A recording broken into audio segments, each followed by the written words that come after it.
Hey everyone, Brandon here from Poindexter with another video on our startup journey.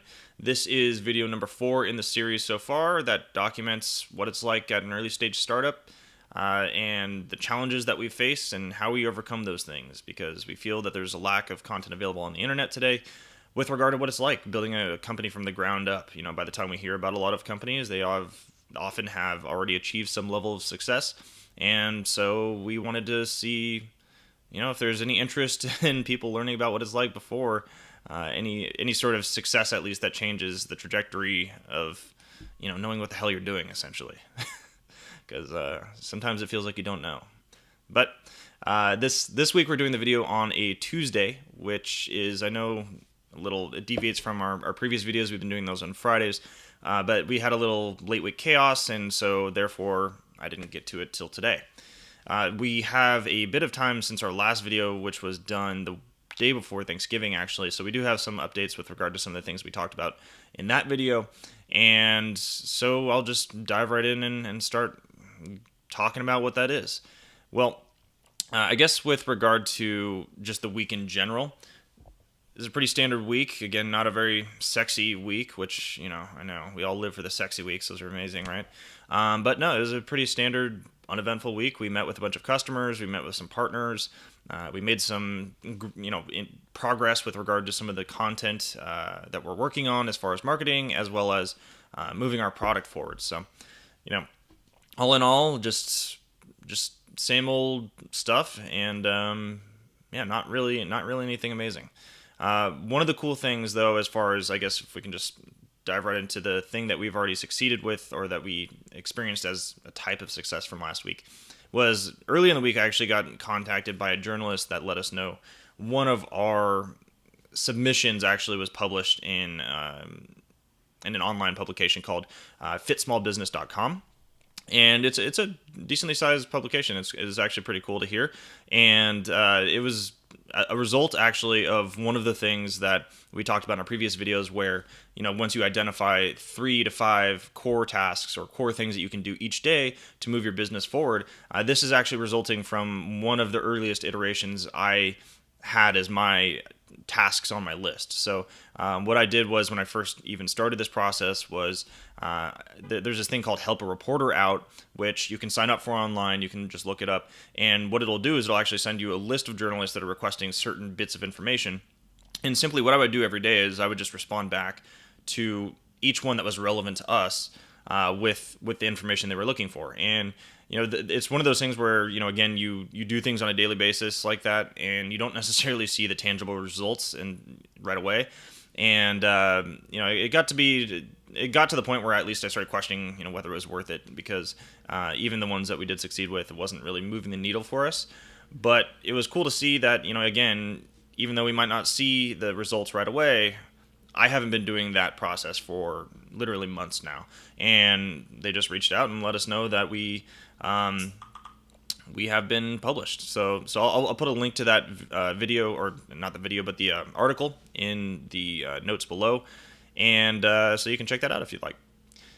Another cool thing, actually, that resulted from that same process is we got reached out to again today, like Wednesday of last week, for an interview for getting published in another article by another journalist. So it's weird how, when it rains it pours, I guess.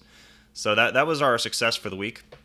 One thing we did learn was that, coming back to what we talked about with our last video, where we introduced these new sales pages that reconfigured and repositioned our marketing copy to highlight a different value proposition for our customers or potential customers landing on our website.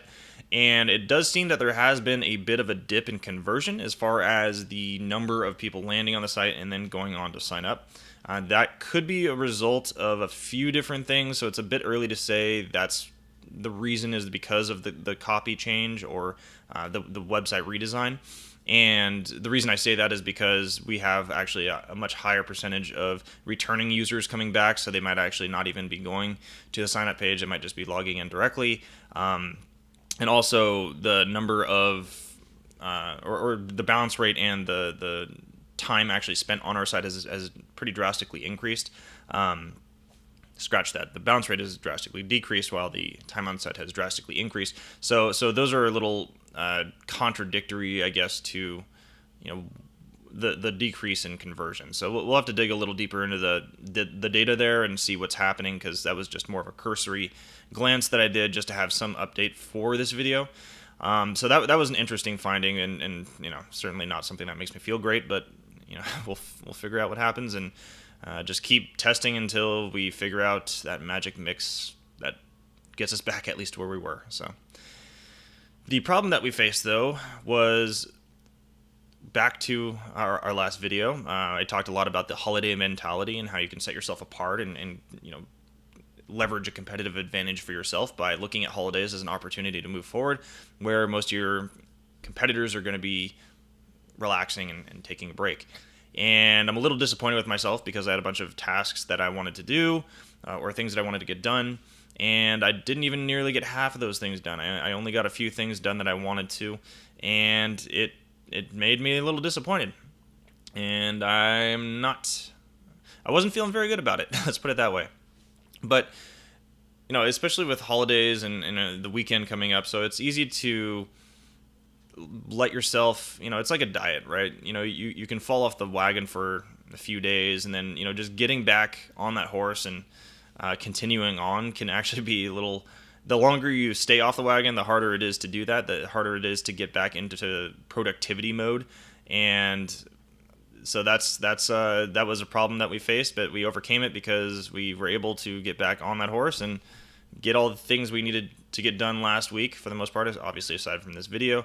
And so we did keep moving forward, and we are still generating progress and momentum for ourselves. But you just don't want to let those periods of not moving forward last too long, and certainly because of the fact that, again, they just get harder to get back in the mindset of I need to be productive. If you've been slacking off for a while, it gets easy to get stuck in that. So just something to think about.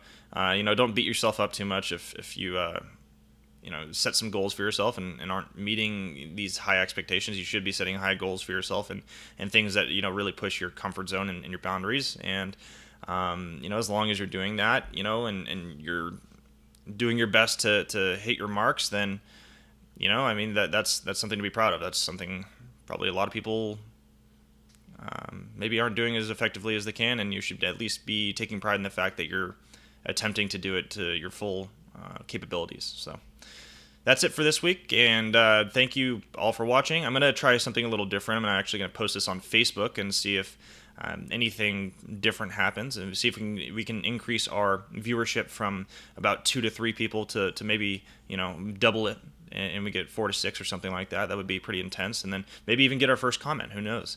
It's very exciting times here. So thanks again for watching, and I'll see you all next week.